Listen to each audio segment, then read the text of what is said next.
Welcome, everybody, to the Tuesday edition of the Huddle Hub podcast. My name is Metal Mike, and I'm joined here, as always, with the Candy Man, the Pick Master, Mr. Johnny H. John, how are you doing on this wonderful Football Tuesday? I'm doing great. Hope everybody had a great Thanksgiving weekend with their family. Now it's time to talk some football. Yeah, man. I mean, jam-packed with football action Thursday, Friday, Saturday, Sunday, Monday. It was a great weekend for football on this holiday weekend, Thanksgiving weekend. And man, I'm ready, man. We are getting into the thick of things when it comes down to the college football playoffs. Obviously, the rankings just updated. We're going to follow along as the night goes on here, and we are hopefully going to have everything on point when we get to the college football segment and talk about the top 25 and all the conference championship games that are going to be happening this weekend. We are also going to talk about the news coming out of the NFL. A lot of big things happening in the past 48 hours in the NFL, but we also got college football news, a lot of coaching changes happening in college football. And then we also got the records and milestones that were broken in Week 13 of the NFL as we break down Week 13 in the NFL. Before we do so, please make sure to head over to the Huddle Hub Podcast over on social media on X, TikTok, and YouTube at the Huddle Hub Pod. You're going to hit the follow button on the X and TikTok. You're going to hit the subscribe button over on the YouTube. And over on the Twitch channel, you're going to hit the follow button as well. All the links are in the bio in the Twitch channel to all of our social medias, whatever ones you desire to go to. Hopefully it's all of them, and help us build the Huddle Hub Podcast going through the 2025 season and beyond. So, John, the college football playoffs are going to start emerging, but not only that, the NFL playoffs are starting to kind of set shape. The New England Patriots last night, as of right now, taking control of that one spot along with the Los Angeles Rams over on the NFC side of things, even with the Rams coming out of the loss in Week 13 to the Panthers. I mean, we have a couple teams that are already eliminated from playoff contention, which we are going to talk about as well a little later. But as I always ask you, well, before I get into it, the updated pick challenge, 125-71 in the NFL. You're 127-69, 2 games up still. So for the past maybe 3 weeks, you've been up by 2.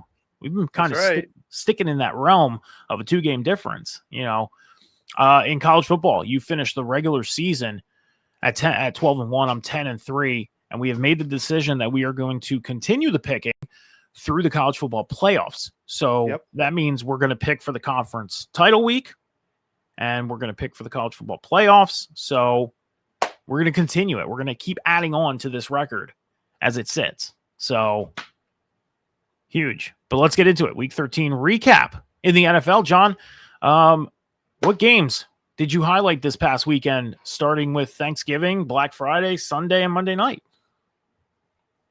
I'm going to go with a shocker of the Bengals Thanksgiving night, upsetting the Ravens, who were on a roll, winning 5 straight. Joe Burrow's first game back. He looked like Joe Burrow. I mean, he was rusty at times, and it took a little bit for him to connect with Chase again. But when they were rolling. The second half, they woke up. And now the Bengals at 4-8 are just 2 games out of first place, which is just wild to me. A 4-8 team, 2 games out of first place. Next is going to be, I'm going to go with the Bears and the Eagles, because I was honestly shocked with how the Bears defense contained the Eagles offense that game. They did what they needed to do. Bears jump up to the second seed in the playoffs. Good for them after all the years of being the bad news Bears. They finally have some good news. And my last game is going to be the Panthers upsetting the Rams. That is crazy to me right there. Like Chuba Hubbard, they make him the lead back again.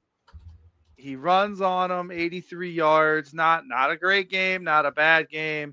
Rams defense holds them off just enough that they can score. And moving the Niners and Seahawks closer to the Rams. The Rams better watch out. The West is a stacked division. Carolina a half game behind Tampa Bay at 7-6. They move closer to their South title. So big win for the Panthers. What about you, Mike? Yeah, I mean, before I get into mine, I'm going to say this. When you look at the NFL playoff picture right now, and I got to bring it up real quick because I decided not to have it up. So here we go. You look at the NFL playoff picture right now. I mean, the Patriots, they secure themselves right now in the 1 seed.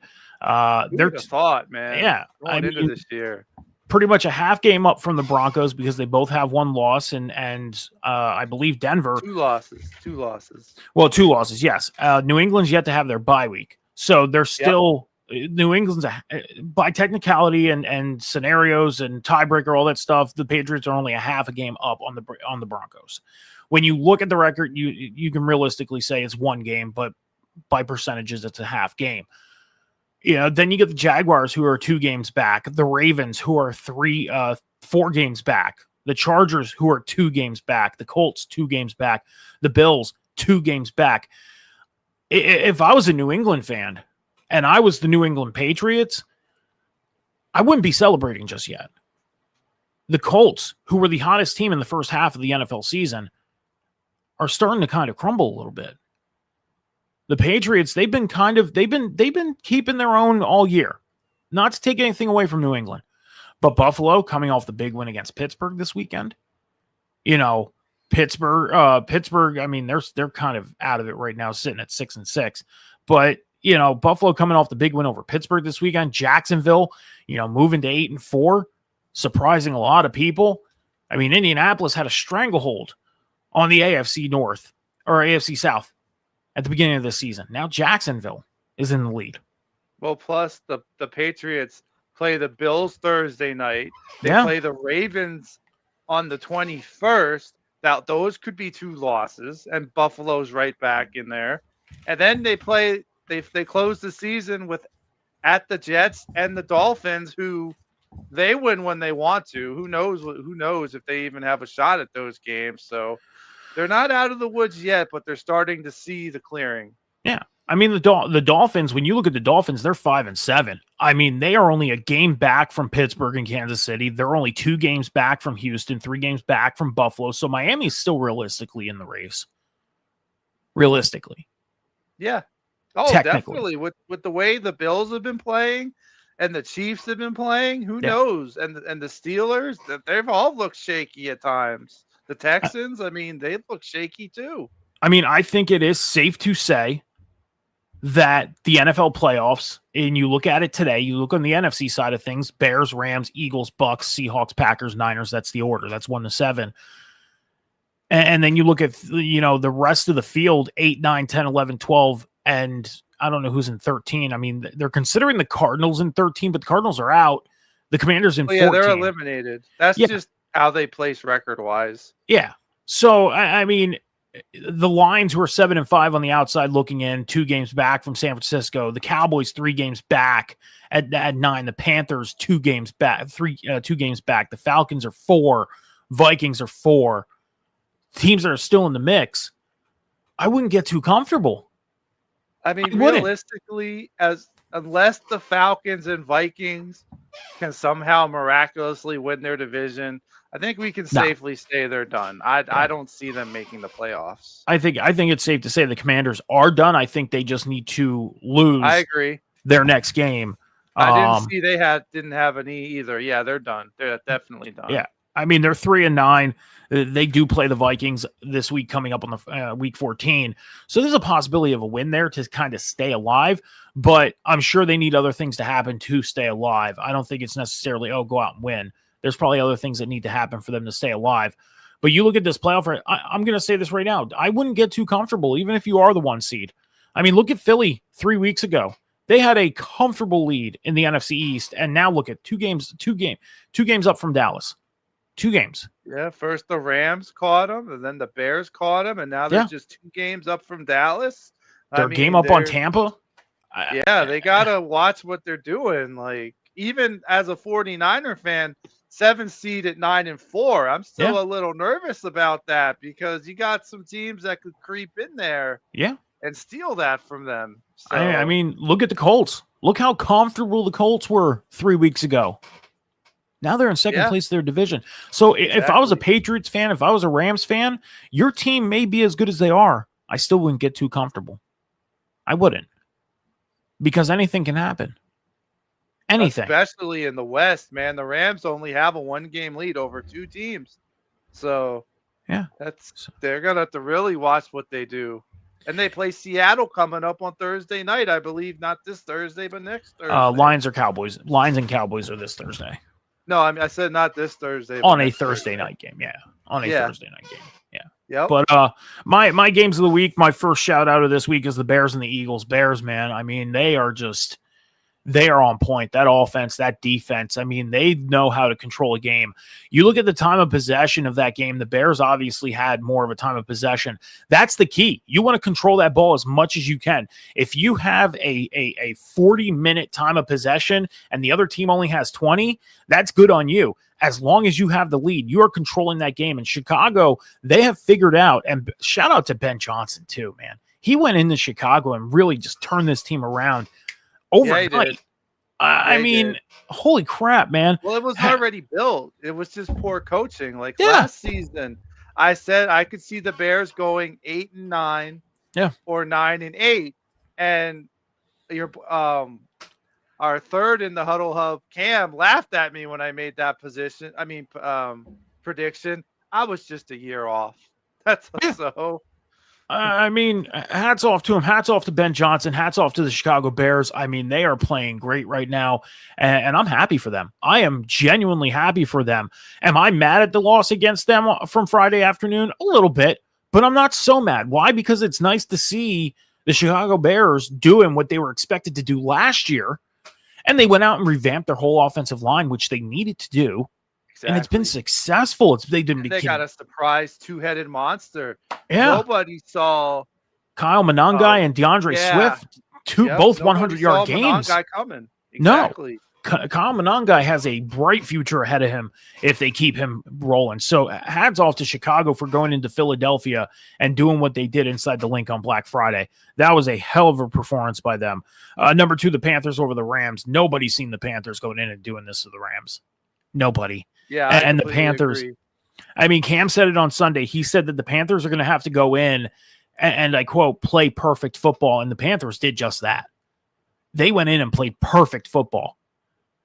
You know, and to get Chuba Hubbard back into the mix in the running back position and doing what he did, I'll say this. I have Rico Dowdle on my roster in fantasy. And was I a little upset at first? Yes, but at the same time, it was like, I'm happy for the Panthers for what they were doing. Same here. And that's that. I mean, it's nice to see the Panthers go and make a run for the NFC South and make a run for the playoffs. This year. They are a very pleasant surprise, and they're doing everything that you're expecting them to do. They are progressing, and they are showing improvement to what they want to focus on. And the receiving core out in Carolina is a really good one, too. Xavier Legette, Terry McMillan, both doing great. The running back position, I mean, I have a fun little historic situation for the Panthers that we're going to talk about in the news segment that I'm going to bring up, okay? It's so much fun. I found it hilarious. And then my last game, I would have to say the Bills going out and getting back on track and taking care of the Steelers, 26-7. I mean, that Bills team, man, if they could continue doing what they did to Pittsburgh this past weekend, then I would sit and think that the Bills might be back into talks for Super Bowl contention if they continue it. It's all about repetition, and it's all about to keep doing what you're doing to get to where you want to be. The Bills are 8-4. They're 2 games back from New England. They're not too far off. That's why I say, New England fans, I get it. Your team is good, and they're doing good things, but don't get too comfortable. Don't. Because things can change at the drop of a dime. They can. So that's recap of week 13. That's what we got for you, John. Some records and milestones that were broken this week. First one is Josh Allen from the Bills, quarterback of the Bills. He has accounted for 30 offensive touchdowns this season, 19 passing and 11 rushing.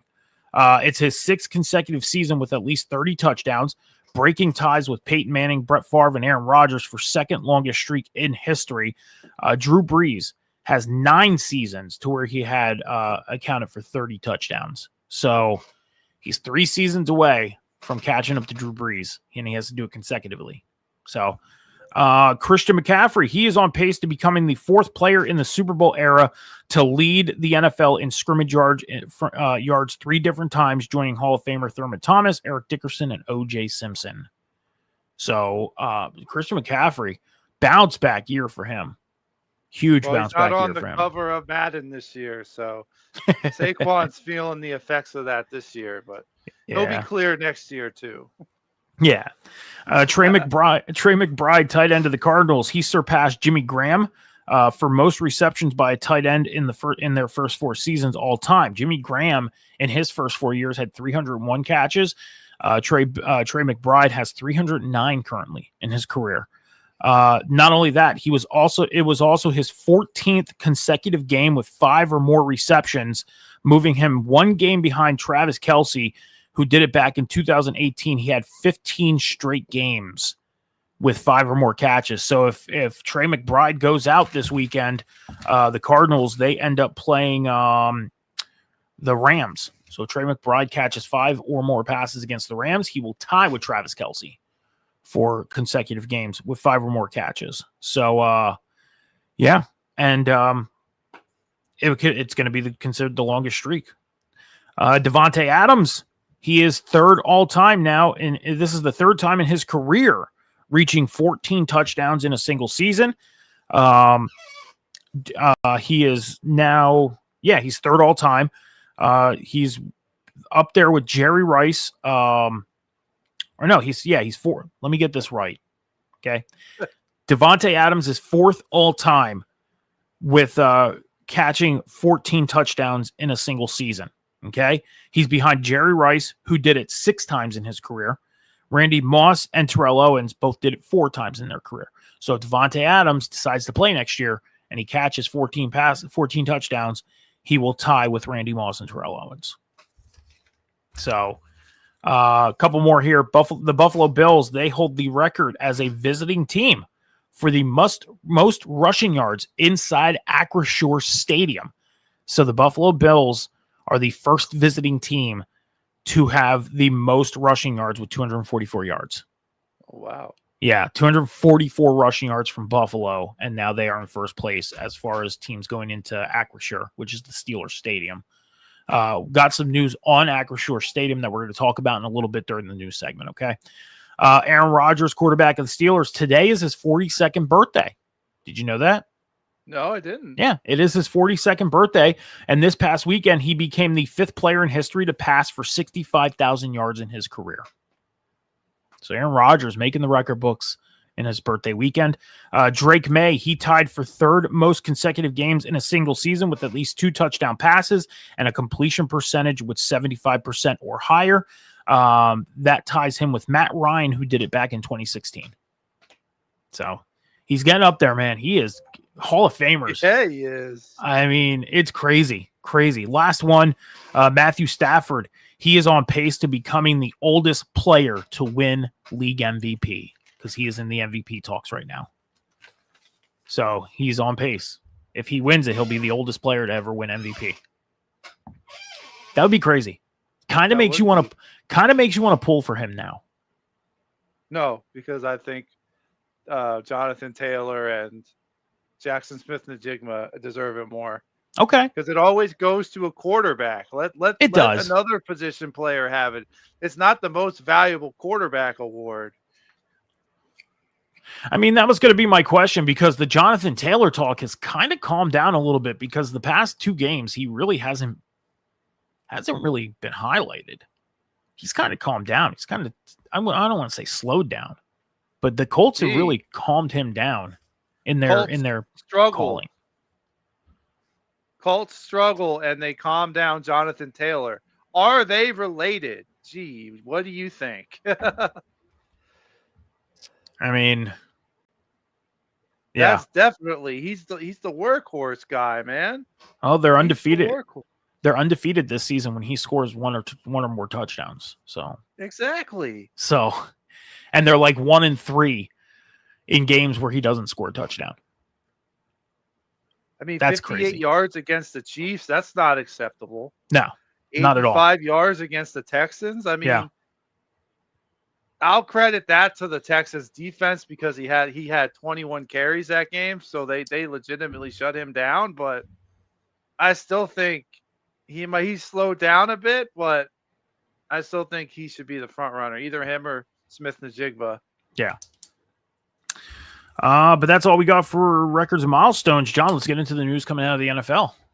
Okay, let's do it. Moving fast and furious here tonight, so that way we can get into the college football talk because we got a lot of college football stuff to talk about tonight. As my phone just keeps going off. Like, Jesus.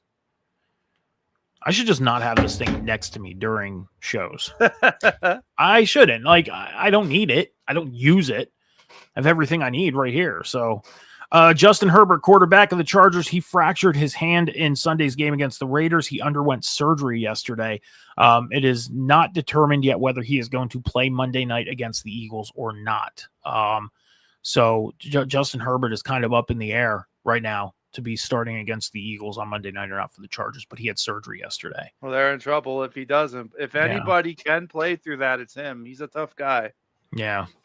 Shedeur Sanders, he is named the starter for the Week 14 game this week. So I think it's safe to say that Shedeur Sanders is the starter for the Browns moving forward.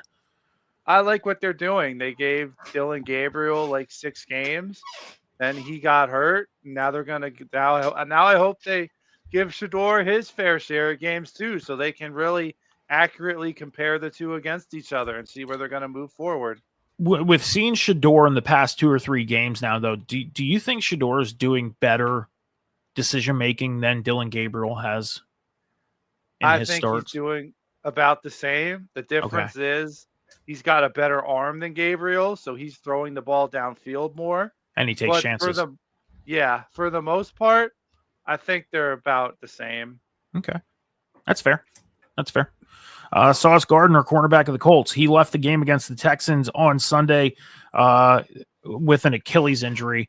It is determined that he does have an Achilles strain. It is not a tear, and he is going to be a week-to-week decision on whether he will play or not in that Colts defense. So big loss there for the Colts. Big loss.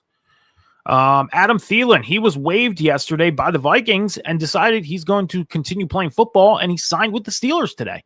So Adam Thielen goes from Minnesota. They waived him, and now he's a Steeler.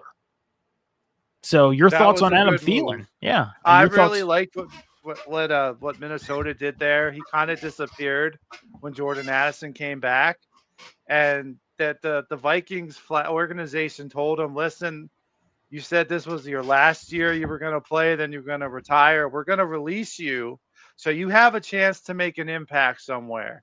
So I love that they did that for him, and they just didn't hold him hostage his last year. And I like the depth move by the Steelers. I feel like they need a solid number 2, and Thielen could contribute to that. Yeah, I mean, is it safe to say now that the Steelers made a huge mistake getting rid of George Pickens? I don't know, because they got DK Metcalf, so yeah. I feel like it kind of evened out. They're just an average football team overall. Yeah. Terry Arnold, cornerback of the Lions, he is going to be out for the season with a shoulder injury. He had surgery on his shoulder today, I believe. So he's going to be out for the rest of the season. Kevin Patullo, offensive coordinator from the Eagles. It was announced that his house was vandalized on Saturday with eggs and rocks following the Eagles' loss to the Bears on Friday. Way to keep it classy, Philly fans. Yeah, I mean, there is. Find out where he lived to begin with. It's not hard, dude. It honestly, John, it's where people live. That's almost like public information, and it's very hard to keep things like that private. You really got to have like. But why would you think to look up? That's like stalkerish. I mean, I get it. It was to egg a house and rock a house, but. Way to keep it classy, Philly fans. Yeah. I mean, I'll say this. I'm going to say this. I mean, you know me, a big Eagles fan, but this is just embarrassing to see this. I agree. It's embarrassing. I mean, and I know it's not the whole base. It's just a couple or a group of knuckleheads, but you're still making the whole fan base look bad. It is. I agree with that. It is. It makes the fan base look bad, for you to go and egg and rock a house of an offensive coordinator, and Yeah. you don't even know if he's realistically the problem. Yeah, exactly. You don't know that. I mean, he could be calling plays that are good. And again, and we talked about this when the James Franklin firing happened. The players on the field need to go out and produce. The players need to go on the field and produce. It's not all about what the coach calls. Like, if the players aren't producing the play calls or the plays, what can you do? I get it if he calls, stupid play after stupid play, like on 3rd and 9, run the ball, 3rd and 8, run the ball. If that's a continuous thing, yeah, it's stupid. It's something to be pissed off about.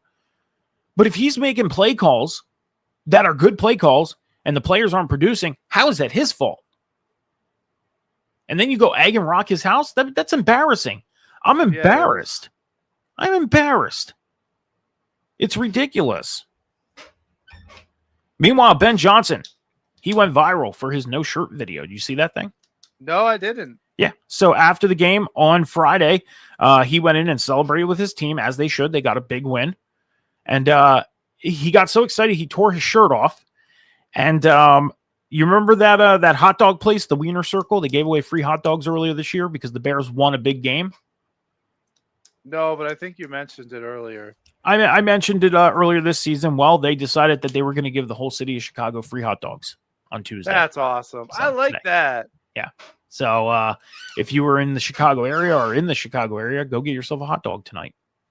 They're probably still open. I don't know. I don't live there. I don't know either. That's a ways away. Yeah. From us. I have no idea. Yeah. Amon-Ra St. Brown, wide receiver of the Lions, he did not practice these last 2 days.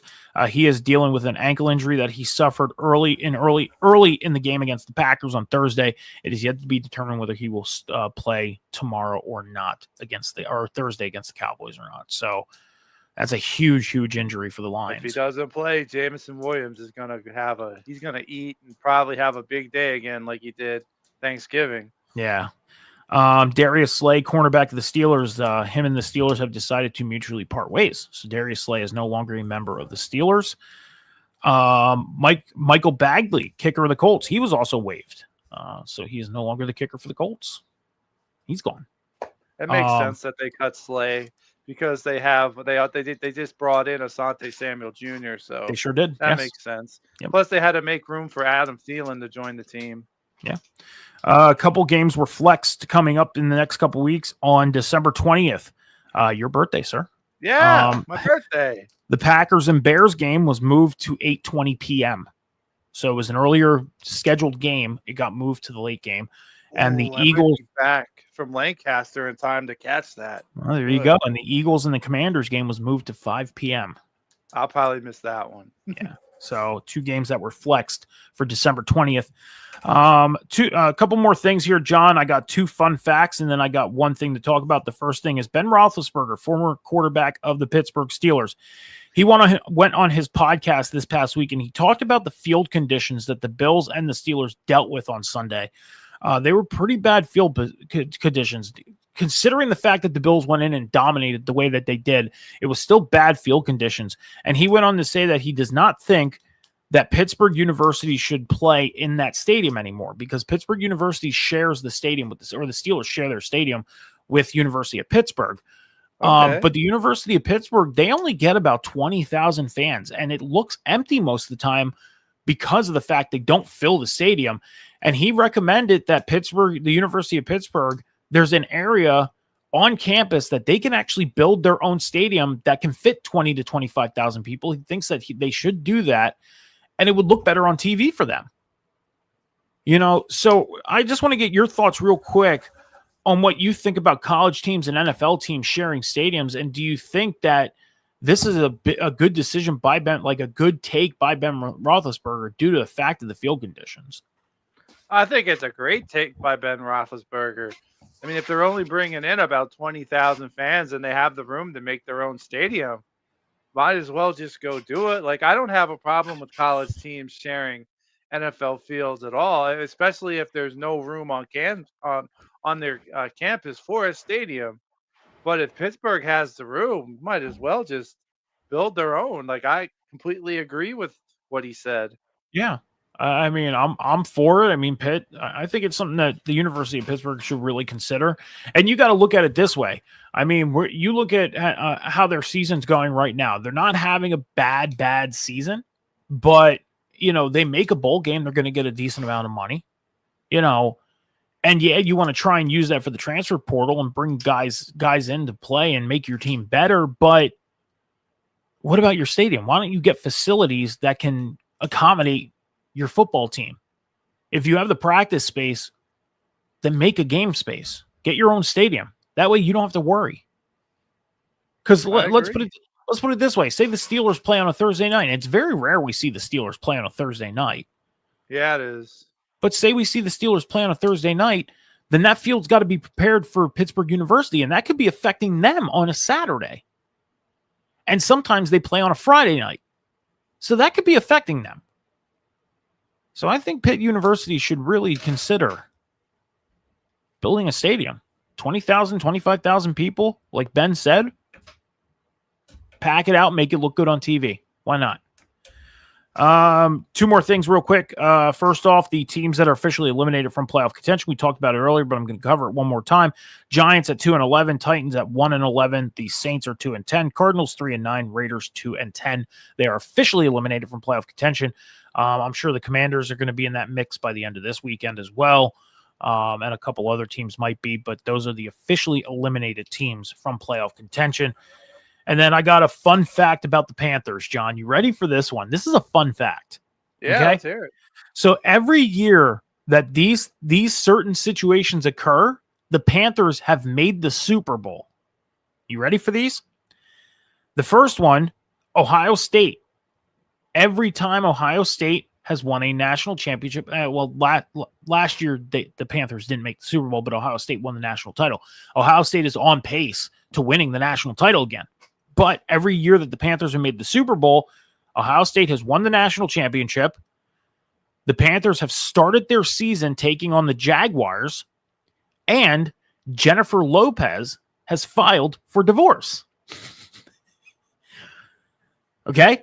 Ohio State is on pace to the time to put this stuff together. Like, they must have a lot of time on their hands. You ready for this one? That was courtesy of Barstool Sports. They must have a lot of time on the bar stool. I'll tell you that. Okay. So if Ohio State, who's on pace to winning the national title, they started their season against the Jaguars, and Jennifer Lopez has filed for divorce with Ben Affleck. So this all happened back in 2002, 2003, 2014, 2015, and now we're 2025, 2026. In 2002 and 2003, they lost to the Patriots in the Super Bowl. Tom Brady was the quarterback. And 2014, 2015, they lost to the Broncos, and Peyton Manning was the quarterback. Yeah. So they faced, Hall of Fame or future Hall of Fame quarterbacks in the Super Bowl. If you look at that trend, who's the only quarterback in the AFC side of things that could be a future Hall of Famer? Aaron Rodgers? Josh Allen, Patrick Mahomes. Let me rephrase that. Let me rephrase. Argue Lamar Jackson. Let me rephrase that. Close to the end of their career, future Hall of Famers. Aaron Rodgers. Oh, you don't have the team to get there. Stop it. That's just wishful thinking. What would you watch the Super Bowl if it was the Panthers and Steelers? Listen, I've watched every Super Bowl since I started watching football, except one. When the Raiders and the Buccaneers play, I had a really bad stomach virus and I wasn't feeling good. I fell asleep right before the game started, and I woke up when Warren Sapp was being interviewed as the winner, and I was like, oh, well, I don't got to watch this one. The only Super Bowl that I missed was the Seahawks-Broncos, when the Seahawks went in and completely annihilated the Broncos. Yeah, and the reason why – boring game. The reason why I didn't watch that game was because I knew the domination that the Seahawks were. I was like, there's no way Denver's going to win this game. No point of even watching this. I watched the halftime show. I turned it on to watch the halftime show, but I was like, it's not worth watching this game. It's not. And I probably watched 10 plays, and I watched the Seahawks celebrate. That was it. Didn't watch the game. I didn't even catch any of that Bucks Raiders one. I fell asleep right before the game started and woke up right after it ended. This wasn't meant to be. The Bucks Raiders one was in 2003, and Yep. I was a junior in high school, and it was the first time I ever went to a Super Bowl party. I'll leave it at I that. was graduated. I graduated in 2002. I was Uh, graduated. I'll just leave it at the fact that I was at a Super Bowl party and I was a junior in high school. I won't mention anything else. So Okay.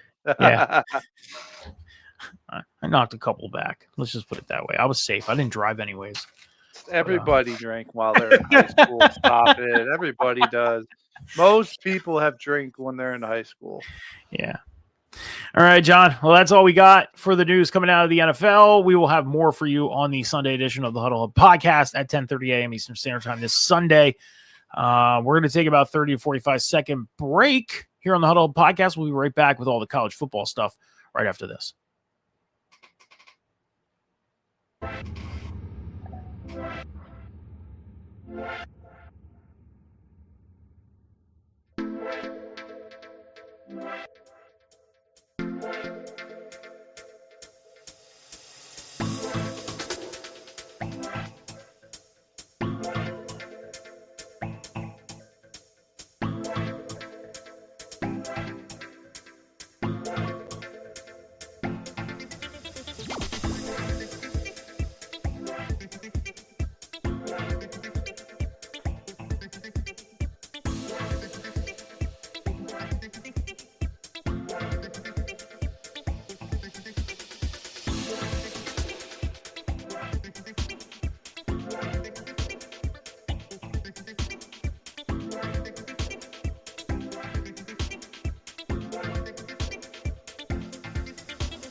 All right, so make sure you're heading over to all the Huddle Hub Podcast social media pages over on X and TikTok at the Huddle Hub Pod. You're going to hit the follow button there, and you're going to hit the subscribe button over on the YouTube at the Huddle Hub Pod. You hit the follow button on the Twitch channel. All the links to all of our social medias are in the Twitch bio.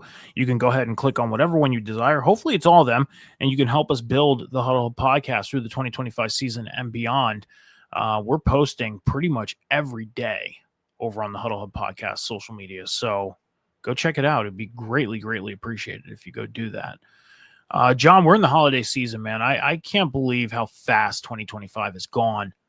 And I just want to say this real quick. I mean, every year goes fast nowadays. That's what I was about to say. Yeah. It's the same thing every year. Just right after Thanksgiving hits, and everyone's like, "Oh, I can't believe we only have 30 days left." Yeah. But before we get into all the college football stuff, I just want to say that that everyone here at the Huddle Hub Podcast wishes everybody a safe and happy holidays. And if you're going out and partying, don't be afraid to call somebody. Don't be afraid to, ask somebody to give you a ride. Be safe at parties, whatever you're doing, and just have a good time, man. I mean, we're at the end of 2025. We're going into 2026, and driving in the weather today, John, we got snow and everything like that. Obviously, we're in the same area, about 20 minutes apart, 15 minutes at that.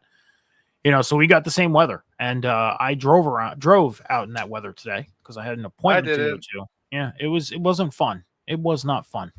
It wasn't. And yeah, I dread driving in snow, even though I've lived the whole life in it. But I don't. Snow doesn't bother me. Yeah. Well, John, let's get into the news coming out of college football because we got a lot of it. Okay. First, what I sent you real quick? I did. I have it up. Okay, just making sure. I have it up. We're good to go. So perfect. Number one, first thing coming out of the news, Lane Kiffin, head coach of Ole Miss, he has decided to go and become the new head coach out at LSU. John, do you think this is going to make a difference out at LSU with Lane Kiffin going out there? You know what? I don't think it will. Like, I get it. He's had success in college, but when you look at it, his bowl record, he's only 4-4 in bowl games. Like, I get it. He can win college games, but he's only won 4 out of 8 bowl games. Like, to me, you just let your coach go who you just let Kiffin, you just let your coach go. Sorry, not Kiffin. Yeah. And you all only have one loss this year. Oh no, Kiffin was with Ole Miss. They let Yeah. him go. He had one loss this year. One. Like LSU, I get it. They're struggling. They want to get back to where they were not that long ago when they had Joe Burrow and Jamar Chase and all that gang. I get it. But you're hiring a coach that essentially does good during the season, but it's a crapshoot what he does during the playoffs. Yeah. 4-4. I mean, in the bowl games. Like, I feel like this isn't, if it's a step forward, it's a small one. But I don't know. I really don't know if Lane Kiffin's the guy for you at LSU. I don't think he is. I think he's going to continue to have success during the season. And then when it comes down now to the college football playoffs and bowls, he's just going to be average like he has been. I mean, I'll say this. I mean, like you said, is this a good move for LSU? It could be. It could be a good move. He has a great regular season record. You know, it's the first time I kind of think he did Ole Miss a little dirty, just to the fact that you got them to the college football playoff or contention for, because, you know, we still have to. I mean, they're technically still in, even though they're not in a conference title game. They're going to make it. And the thing is you get them there and then you decide to leave them before you even go. I mean, he's not going to be coaching in the playoffs with Ole Miss. He's gone. He's at LSU now. He's done. And to follow that up, Charlie Weiss Jr., the offensive coordinator of Ole Miss, who was with Lane Kiffin, he's going to be following Lane Kiffin to LSU. So I don't know if Charlie Weiss is going to be coaching LSU through the playoffs or if somebody else is going to be coaching LSU, or not LSU, Ole Miss. If he's going to be coaching Ole Miss through the playoffs or if somebody else is going to be doing it because Lane's gone. Like, I get it. You wanted to take this deal and there was a deal on the table. I'm sure LSU would have waited until you were done. I'm sure. If they wanted you that bad, they would have said, you know what, go do your thing in Ole Miss. Contracts here, we're ready to go when you're ready. And I get it. He wanted to make his decision now and make it happen now, but you're leaving your team hanging. Yeah. Ole Miss, are they good enough to make a deep run into the playoffs? Maybe. I think they are. I think they are. They've only lost one game this year. I think they are. So there you go. Then why leave them in that position to have to worry about whether the coach that takes over for him is going to lead them to where they want to be? Why? He must have been really unhappy there because he got out of there the first chance he got an offer that he was looking for. How unhappy can you really be when you're talking about players in a press conference that you're looking to go after in the transfer portal? He's already scouting a wide receiver from Ole Miss. I forget which one he mentioned in his press conference. It was one of the key wide receivers, though. Yeah, but you don't know what goes on behind the scenes or who he has to deal with within the school itself.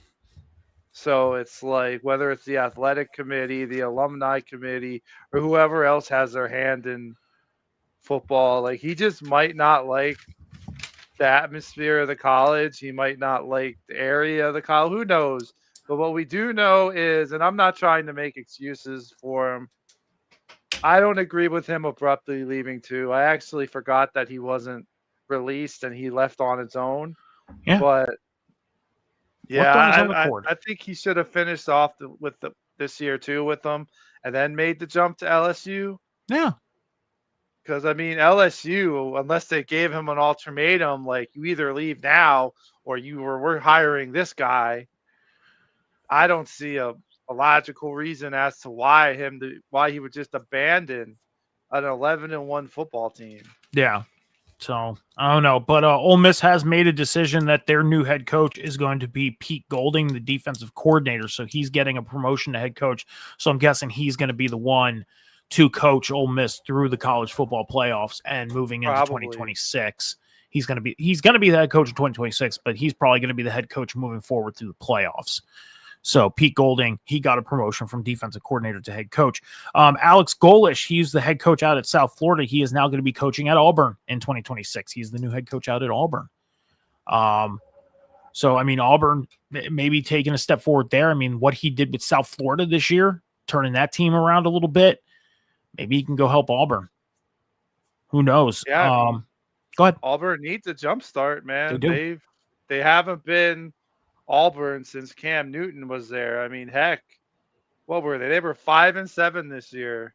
Only one win in conference. Like they just missed going bowling. So maybe this could help be the beginning of an Auburn turnaround. Who knows? Yeah. We'll have to see. Jonathan Smith, head coach of Michigan State, he was fired this past week or on Monday. Or no, Sunday he was fired.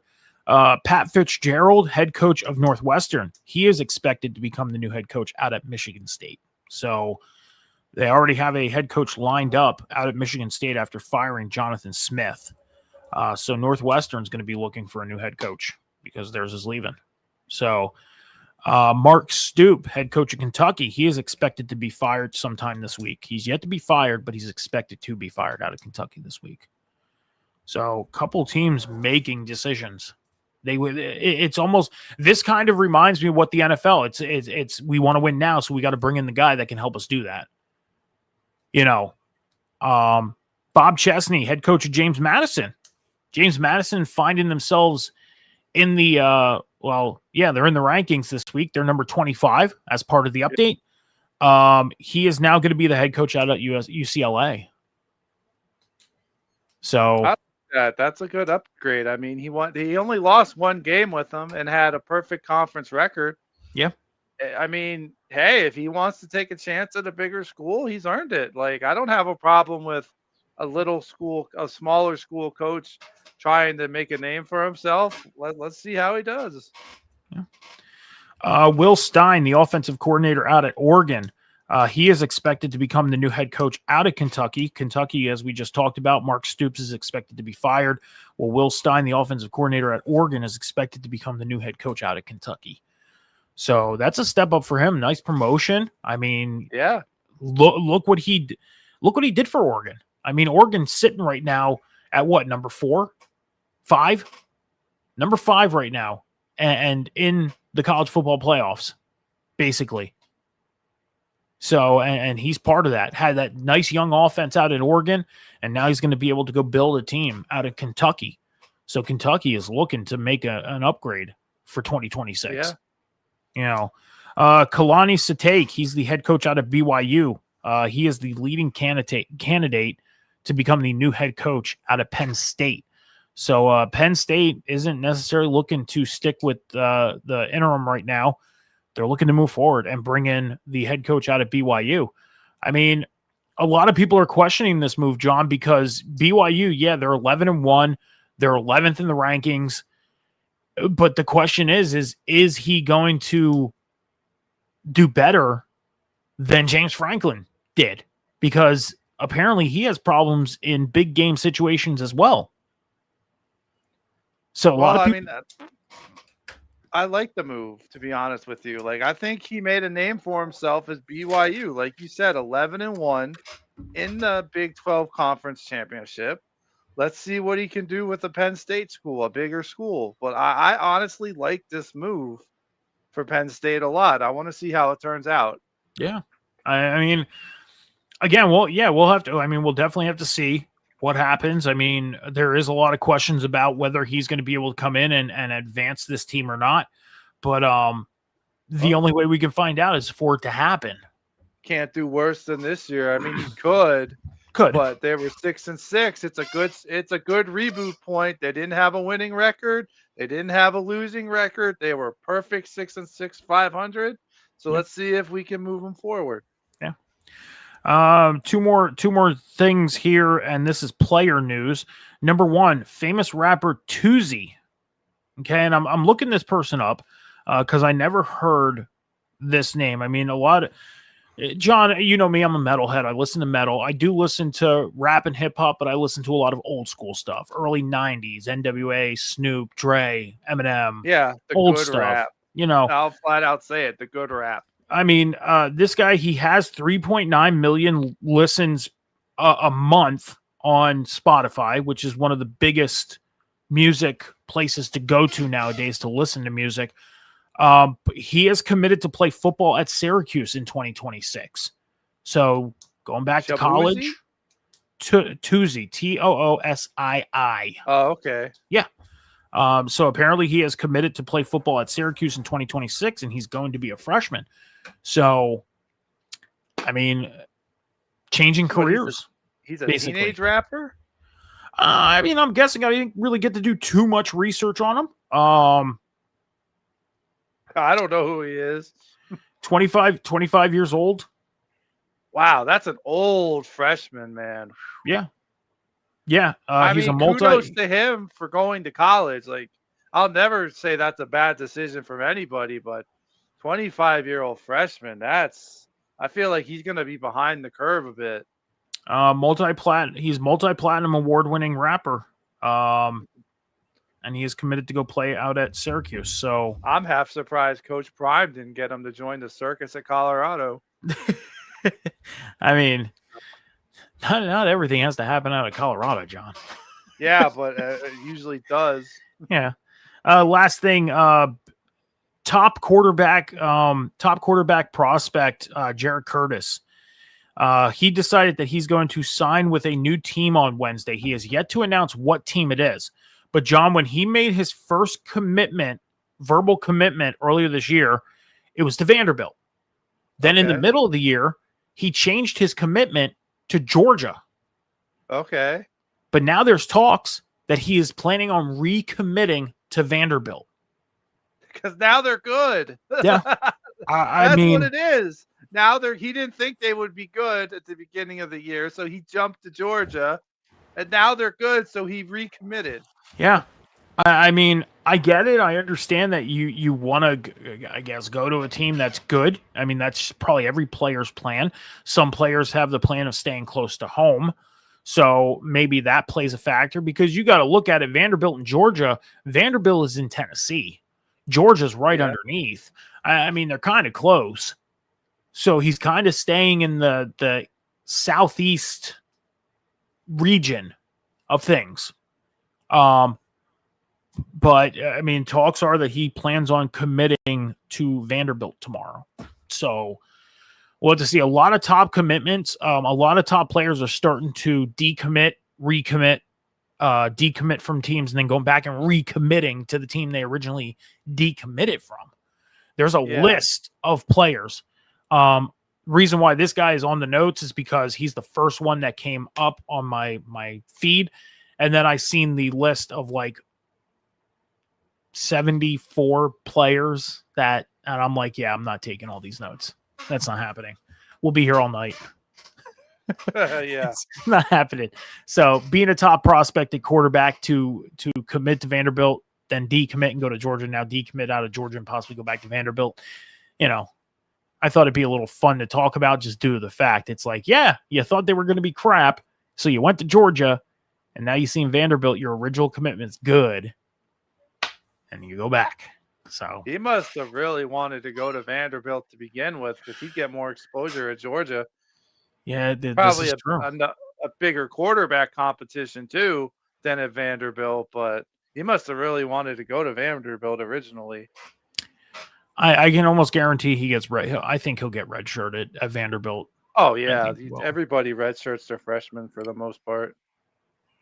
Yeah. So, all right, John, let's talk about the top 25, the final top 25 update, and then we'll get into the conference championship games. John, let's run it down real quick. Ohio State, they finished at number 1.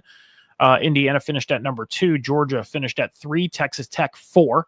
Oregon 5. Ole Miss at 6. Texas A&M at 7. Oklahoma 8. Alabama at 9. Notre Dame 10. BYU finished at 11, Miami 12, Texas 13, Vanderbilt 14, Utah 15, USC 16, Virginia 17, Arizona 18, Michigan number 19, Tulane 20, Houston 21, Georgia Tech 22, Iowa 23, North Texas 24, and James Madison number 25. John, if you had to pick one or two teams from the top 25 list, which one or two teams are you most surprised to be on this final top 25 of the 2025 season? Oh, hold on one moment. Let me relook over the list here. Which teams would I be surprised? Well, What let's teams? What see. teams surprise you the most for being on the top 25? Well, I'll tell you what, at the beginning of the year, I didn't expect to see Virginia, Arizona on the list. I didn't expect to see Georgia Tech on the list. I didn't expect to see Iowa on the list. I mean, anybody who's not North Texas at the beginning of the year, anybody who's not a usual suspect, you know, Yeah, like Vanderbilt would be a surprise to be on this list. But I mean, for the most part, going into the conference championship week, I think I would say Iowa's a surprise because they're 8-4. And I'm honestly surprised Georgia Tech didn't fall off the list. Because they had their future in their hands and they blew it. I mean they even moved up after that loss from Georgia, I which is know. And crazy. I'm going to go up a bit higher. I'm surprised that Texas only moved up 3 spots after beating Texas A&M. Yeah, They were at 16, now they're 13. I thought for sure they would have cracked the top 12, but I think to me that's the biggest surprise of all is has Texas didn't jump up farther. I'll say this: and you're going to be surprised by this as I run down, and I'll do this in order. My first team that I'm surprised is Oregon. With their young offense and the changes and the turnover they had this year, I didn't expect them to be here. I didn't. And they surprised me a lot with sticking around. They went 11-1, the top of the Big Ten, right underneath Ohio State and Indiana. They stuck with it all year. I mean, I'm surprised they are up there. I'm Notre Dame. I mean, starting 0-2. I mean, I know they weren't big, significant losses, but they lost, and they just stuck around this top 25 all season, all year, and they didn't go away. 10-game win streak. I'm surprised that Notre Dame didn't move into the top 5 with what they did. I get it. 1 game less than the other teams or the same amount. They're 10-2. Other teams are 11-1.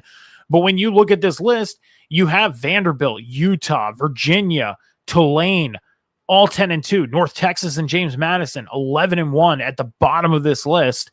And Notre Dame, who's 10-2, is at the top of this list at number 10. I'm surprised Notre Dame stuck around this thing after losing their first 2 games. Am I surprised that they're like, would I have been surprised if they would have been back in after the 10-game losing streak? No. But for them to climb the mountain the way they did, I am completely surprised. And they made a quick turnaround after those first 2 losses, go on a 10-game win streak and hop up there. BYU's another one. Vanderbilt, definitely. And I'm with you. Virginia, Tulane, Houston, Iowa, North Texas, James Madison, all finishing off in the top 25. Great for them. And again, bright future ahead for a lot of these teams, hopefully, because I say it all the time. It's about the recruiting. It's about what teams do. It's all about that rotation. And now you got the transfer portal, and you can make your teams a whole lot better by going into that transfer portal and saying, "Hey, Yeah, you come can. here. You want to come play for us? Let's go make a run, and make this school look good." And that's why college players aren't so jumpy about getting out of college after year 4. They stick around sometimes for year 5 because they're making just as much money as they would as a rookie in the NFL. Yeah, that's crazy. I don't know if I agree with that. Them getting paid to play college football. Well, I mean, But you gotta think of this way too, John, is the fact that they get asked to do promotional stuff. They get the endorsements and all that stuff. I mean, some of these guys are sponsored by Nike and hotels. it's just football players that are getting paid, though. What about the college basketball players, the college baseball players? I think the they do get swim paid. team, the softball, the hockey. What about all those other sports? I believe all the other ones do get paid. I just feel like if I was a non-athlete in college, say I was like going to be an engineer, or I was going for some type of business course, and I see my fellow classmates getting paid to just play a game when the other students aren't, I would kind of be a little bit Little bit bitter about that.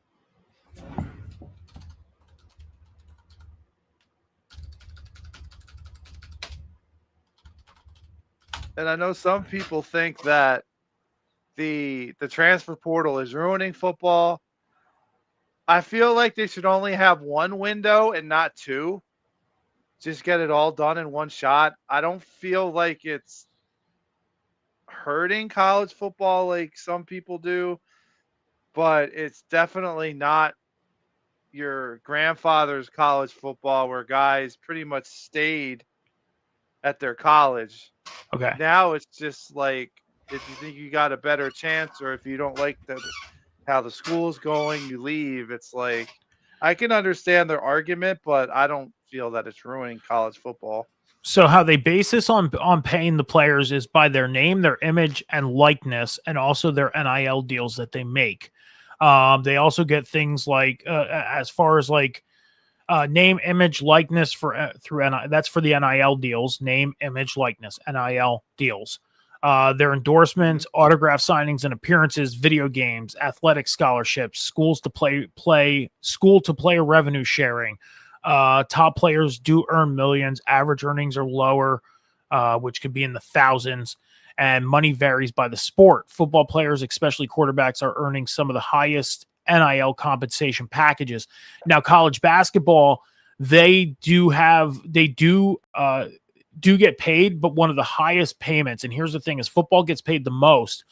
The top tier college players get about $171,000 through NIL deals. A year? So, 100. Yes. You top tier P4 conference men's basketball player average get 171,272 through NIL deals. I believe that is through a year. A much lower average is 15,800 per year existing for players at other schools. Highest earners can secure multi-million-dollar deals for transferring to different schools. So depending on what school you go to, you could be in the millions.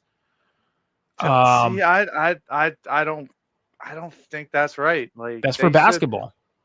College kids who are playing a sport should not make more than people working real jobs. Like, yeah. But if their name is being used for big professionals, but not college, John, if their name is being used for big organizations, you're slapping their say Nike decides to go out and make a shoe for the top quarterback in college football right now, or the top basketball player in college basketball. You're using their name. Their name has value. They are a top prospect for the NBA or the NFL or Major League Baseball, anything like that. Like if they're a top prospect, they're going to get paid for their name. Plus, it's all about, if they're using the name. For example, John, if a company was using your name, you deserve to get paid. And that's that. And if it's a big multi-million-dollar company, then I would be negotiating your payment. And that's what these players are doing. Through video games, through endorsements, through big, companies, all that stuff. So, and what's crazy is, and I see your point on this, some of these guys and girls are making as much money or more money than they would be in the major leagues, Major League Baseball, NFL, WNBA, NBA. They're making just as much or more. Well, and that's why they're staying. League Baseball out of there because they have the highest contracts. They play their top guys crazy amount of money. I will say this one last thing before we get into the conference championship games. Okay. A lot of college players are sticking around for their fifth year or full term because not only because of the fact that, they're making just as much money as they would in the major sports. Okay. I would too if I was getting paid. But think of it this way too, is they're staying in school for another year to continue education and to make a plan just in case things do not work out. Yeah, but they shouldn't be bribed in the majors. Do so. They should just want to do that. That's the point of going to college. I mean, the thing is too, John, let's say, you went to college to get a degree in some high tech computer thing and you had companies seeking you out. What are you going to do? you're going to negotiate your pay. College Yeah. football wants to use these players' names for endorsing college football. Well, if the players' names are going to be used, then they need to get a cut as well because their name is being used. But that's different, though. You're talking about you're getting ready to leave college. You're looking for a job. This company wants me. This company wants me. This company wants me. What do you got? What do you got? And what do you got to offer me? Yeah, That's after the college is over. That's not not during. necessarily. It can be while they're still in school. Yeah, but I don't know too many kids who would work full time and go to college. And there's companies that will say, look, you come work for us. We'll pay you right now. So that way we have you locked up for when you graduate it, and we'll pay the rest of your tuition. That happens. You know what I mean? So it's the negotiation tactic. And some of these football, basketball, baseball players, I think it's smart for them to kind of secure themselves, because what if going to the NFL, MLB, NBA, WNBA doesn't work out? Well, then they're good. They're good to go. They're set. They're kind of building their nest egg just in case. But that's why you have a fallback plan. That's why you go to college, so to learn something. So if what you want to do as a pro athlete doesn't work out, or God forbid you blow out your knee or hurt your ankle as a basketball player that you can't play again, you can fall right back on your degree. You're not wrong. You're not wrong. That's the whole point of going to college. You're not wrong. I can agree with you on that point, and we can have this conversation probably all night. Yeah, we definitely could. We can. and at the end of the conversation, your points are going to be valid, and I'm sure my points are valid as well. Yeah, I completely understand where you're coming from with your points too, with endorsements and likenesses and all that. Mm-hmm. I completely get it. There's two sides of every coin, so there's many. So, all right, John, let's get into the conference title games. Starting off with the Sun Belt Championship, we got Troy heading out to take on James Madison. John, who do you got between Troy? What do you got? God damn it. It sucks when you don't have ranking, because and James Madison's ranked. So let me start this over. They're 25th. Yes, I know. I see that. Let me woosah here. All right. John, let's get into the conference championship games going on this weekend. Starting off with the Sun Belt Championship, we got number 25, James Madison, playing host to Troy. So, John, what do you got on Troy and James Madison? I think James Madison is just going to run away with this. Their defense has been amazing. They're fifth in the nation against the run also, and 10th in the nation of points per game. Whereas Troy, I feel like at 8-4, yeah, they earned the right to be there, but they're lucky to be there. They don't stack up against James Madison, and this should be an easy one for James Madison. Yeah, I agree with you. I think James Madison, the way they're playing this year, this will be a great closeout to the season for them. I mean, when you look at the college football playoff and how it's built, I mean, there's that number 12 spot that usually gets filled in by one of the bottom tier teams, like James Madison, or maybe Georgia Tech might sneak in there. I'm just saying the bottom tier teams. I'm not saying necessarily Georgia Tech gets in. But they usually take one of the teams that win one of these lower conferences to give them an opportunity to go in and have a shot at the college football playoff. And who knows, maybe James Madison going out and beating Troy will punch their ticket to getting into that because they win their conference. So, we'll definitely have to see. For the Conference USA Championship, we got Kennesaw State heading in to take on Jacksonville State. John, what do you got on Kennesaw State and Jacksonville State? Give me one moment. I is not set up for that game, and I am right now. I don't know. We got a 9-3 Kennesaw State taking on an 8-4 Jackson State Gamecocks. I mean, statistically speaking, I feel like Kennesaw State has the better offense, at least in passing. But I think the big difference is going to be Jacksonville State's run game. Okay. Their leading rusher has more than twice as much rushing yards as Kennesaw State's. And to be honest with you, I think that's going to be the edge that puts Jacksonville State upsetting Kennesaw State and taking home the Conference USA Championship. I'm going to say this. Last year, when the college football game came out, Kennesaw State was one of the more popular teams for players to use. And Kennesaw Well, that's State, because that was their first time being a FCS, an SBS school. They were Division II, I believe, before that. yeah. So everybody wanted to use them, whether it was in a dynasty or wanted to use them in the my player mode, whatever. And some people went and won national championships with them, which was really cool to see. I think the popularity of Kennesaw State from last year, just involving the college football game, to making it to their conference championship has been awesome for them. And I'm going to say this right now, as much as Jacksonville State may or may not be the favorite in this game, I would really see Kennesaw State go out and take care of business and win this ball game. I would. So we'll have to see. The American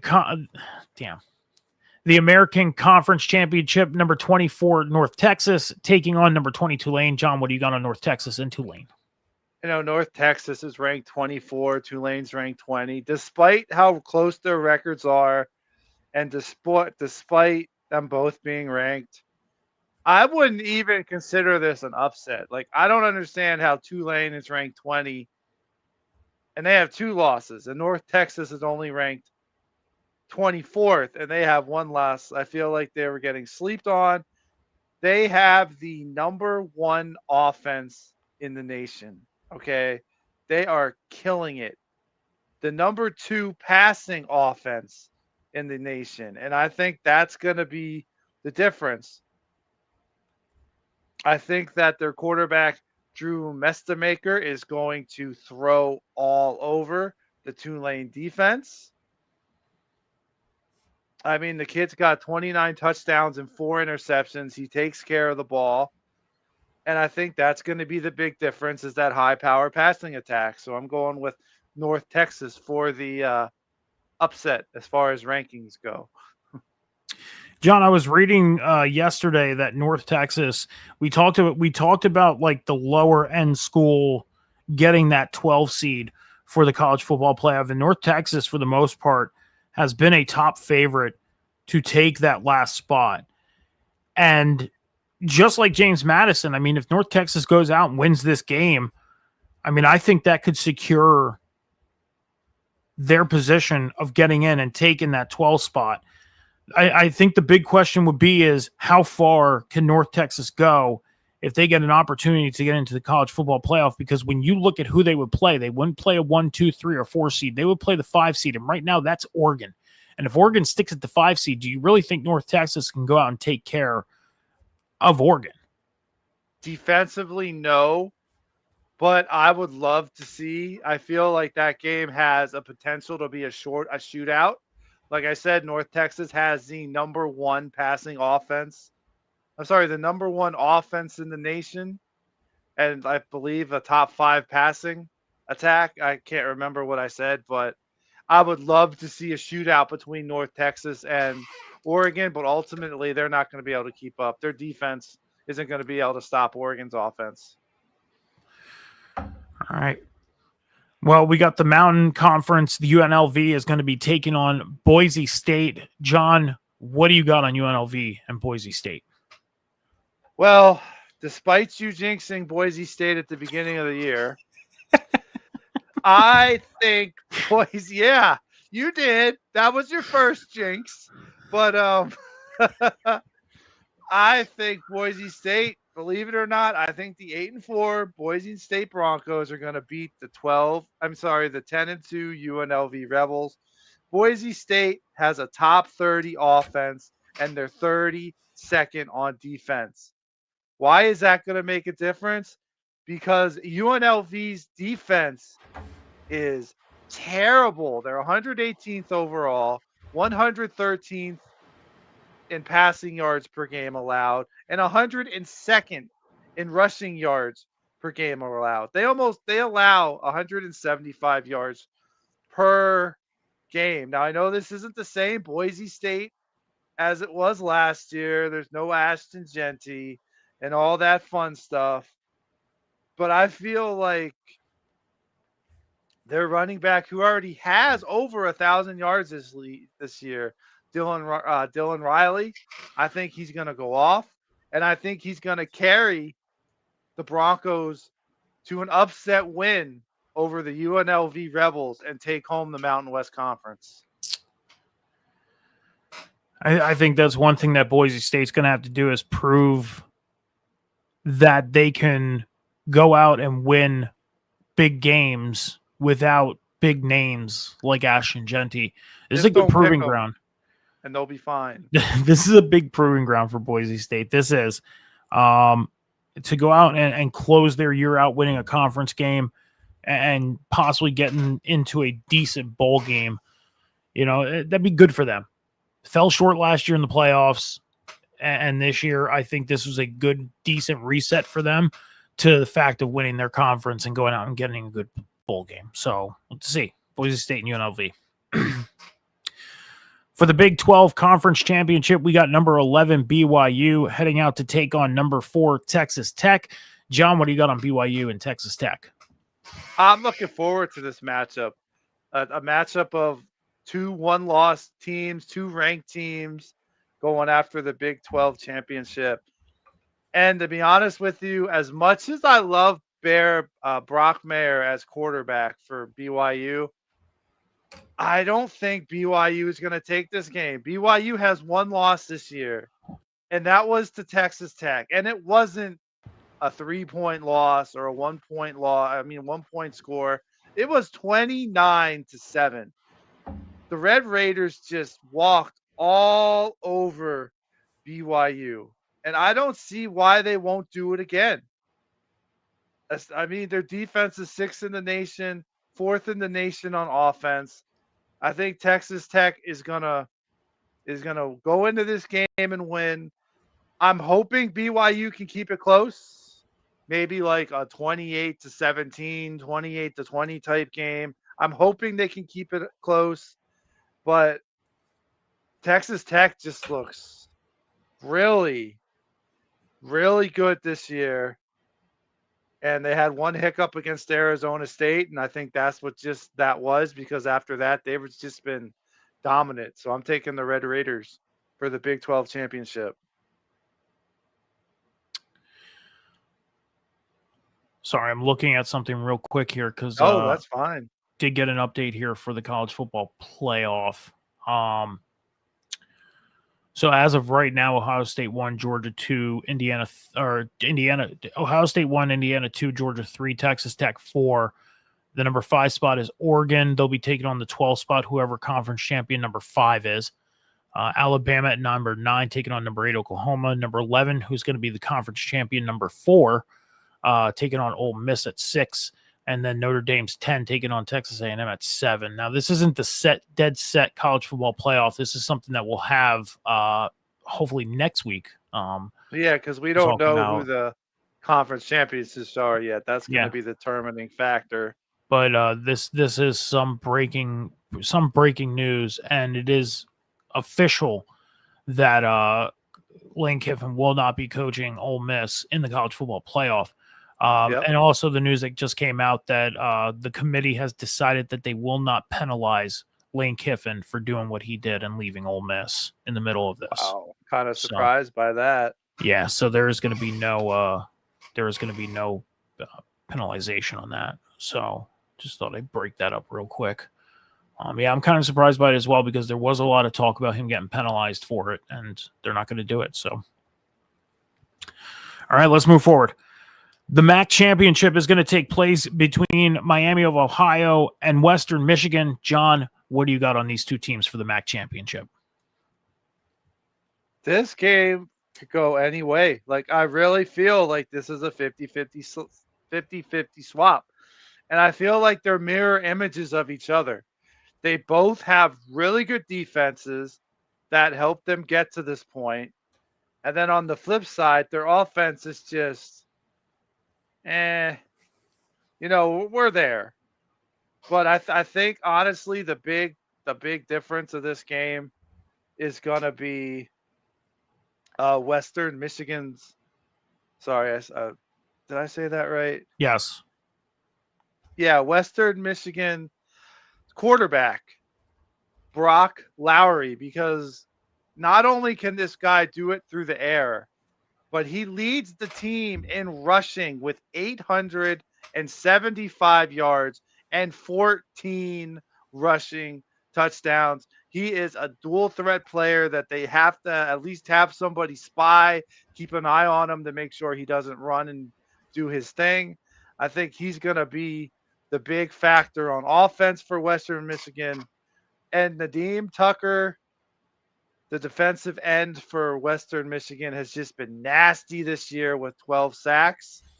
I think that's going to be the difference. Is going to be that the X factor quarterback of Lowry. He's going to pull up the Western Michigan Broncos through. All right. Okay. All right. The ACC championship game takes place when Duke heads out to take on number 17 Virginia. John, what do you got in the ACC championship? Honestly, Duke is 7-5, and they're in the ACC championship because of their record and how they got in over Miami, how they got in over SMU. I don't understand. I get it. They beat Georgia Tech earlier this year, so they got the tiebreaker over them. But I feel like Miami should be in this game and not Duke. I would like to say I would really like to see Duke put up a fight in this game. But, I mean, this is the surprise conference championship game. Let's be honest. And I don't know. I just feel like Duke's defense isn't going to be able to keep up with Virginia's offenses. Virginia's a top 35 team in offense and defense, so their offense can back up their defense. And I just feel like Duke should not be in this game. And they're going to show why they shouldn't be in this game when they play Virginia, and Virginia walks out the ACC champion. I'm with you. I'm completely surprised Miami didn't get the taken and over Duke. I mean, Miami, even though they had the 2 hiccups, still, the way they bounce back and finish off the year strong, to not get the vote in is highly surprising. And this just goes to show that the ACC is still that conference that kind of, I don't want to say pushed to the side. I really don't want to say overlooked.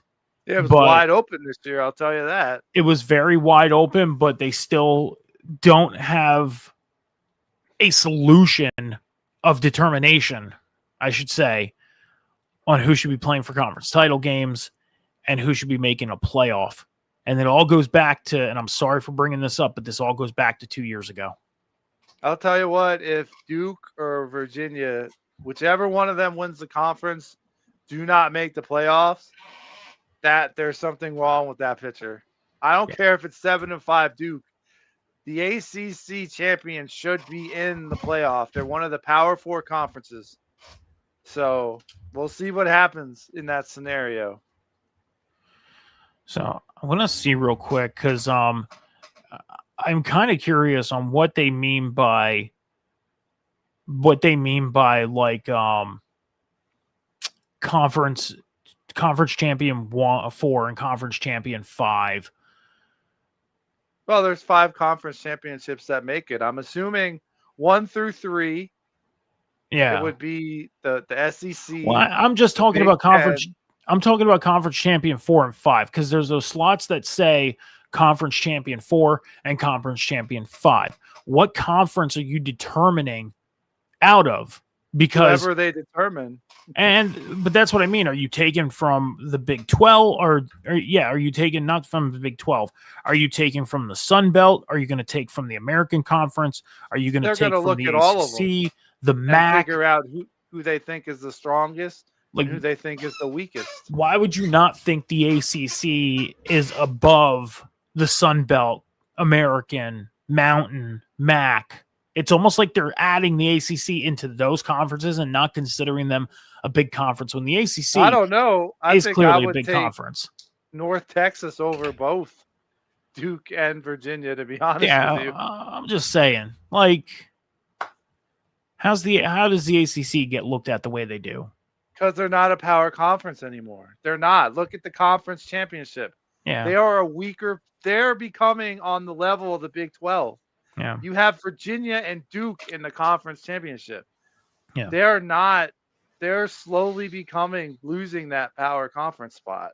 Well, all right, we got 2 more conference championships to talk about before we close things out.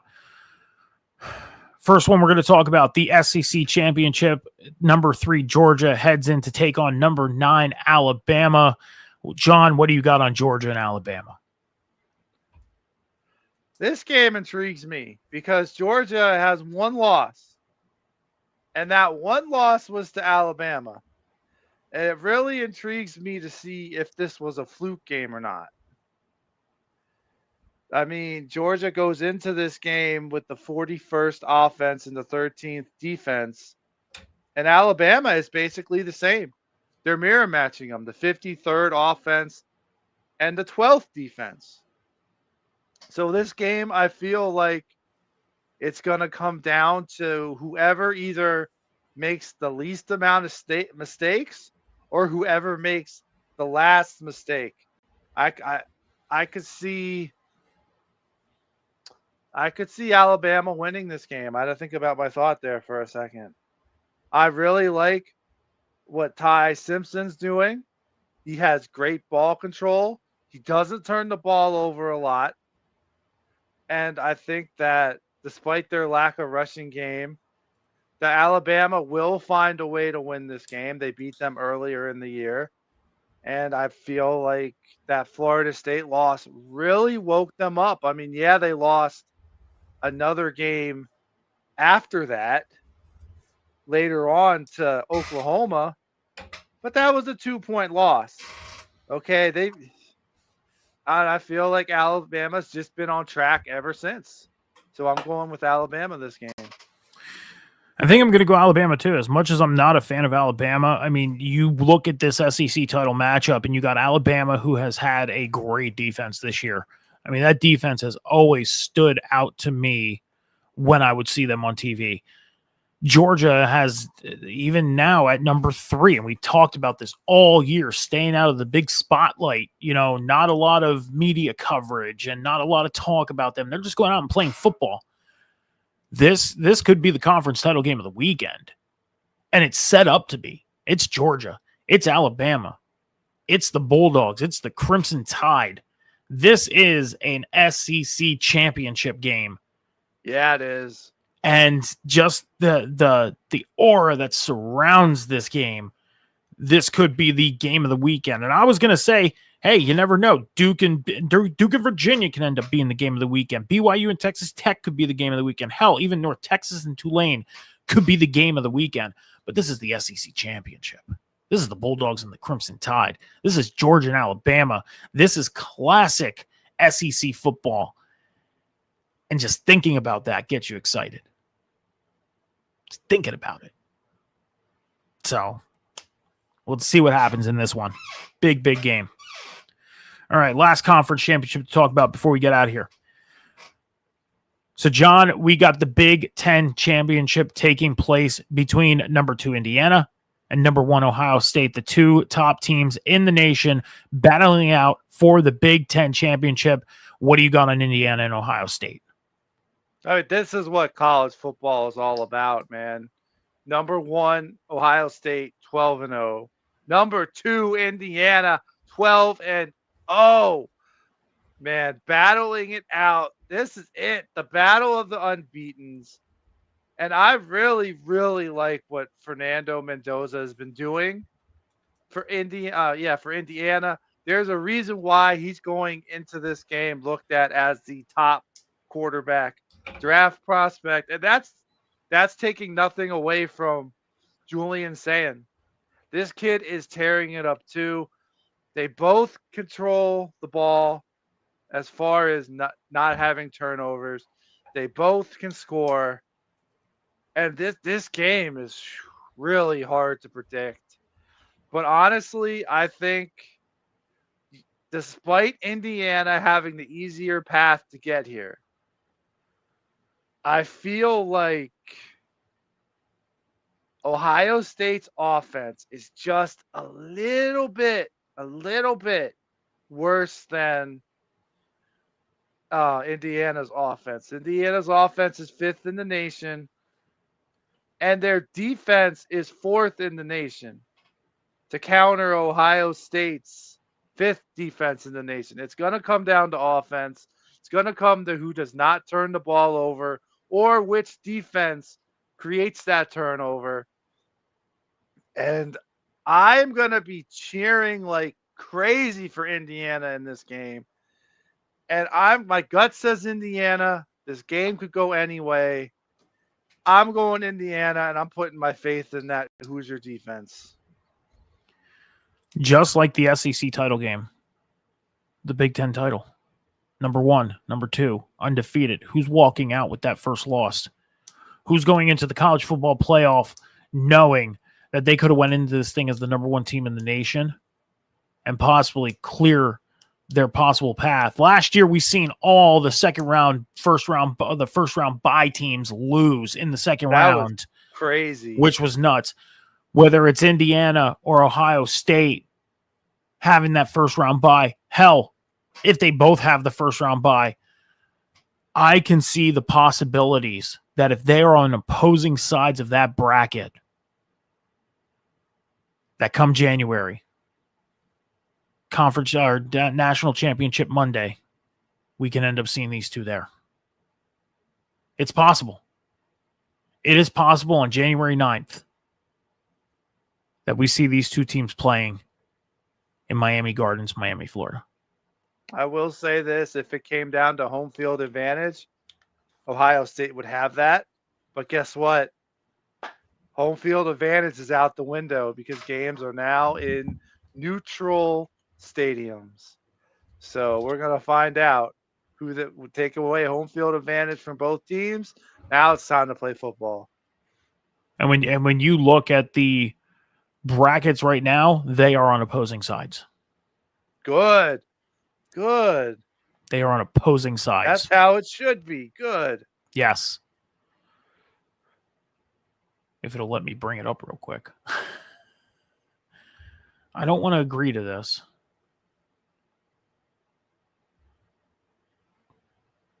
Damn it. Don't agree to it. I didn't want to. And here we go. There we go.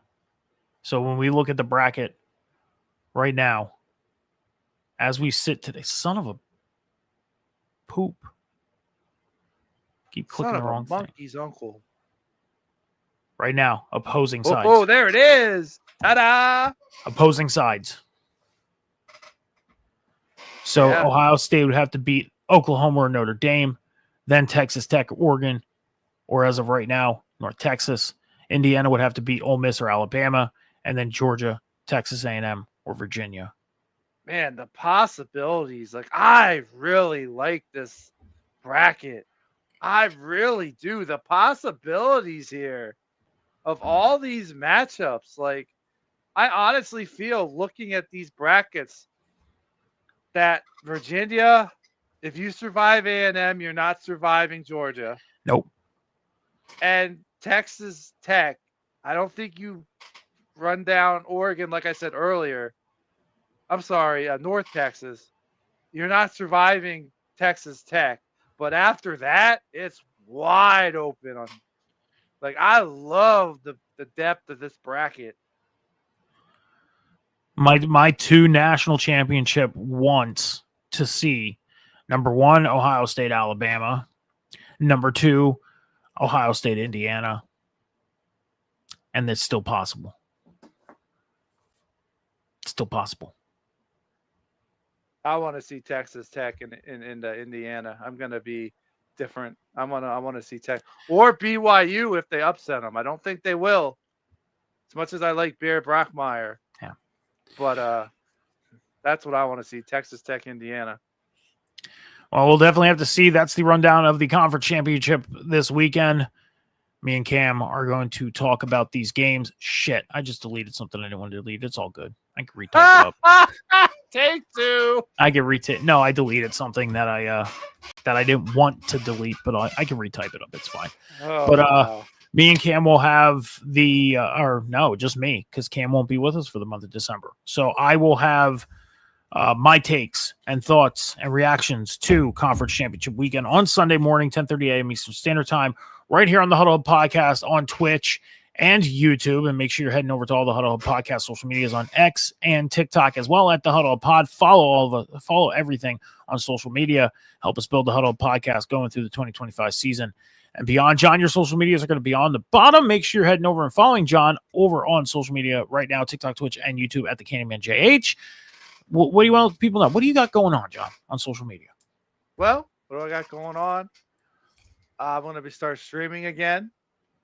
Dead by Daylight's Bone Till's coming up. So in December 9th, I'm definitely going to be on that streaming. So more Dead by Daylight content is coming, as well as I'm still working on content for the Huddle Hub College Football Dynasty.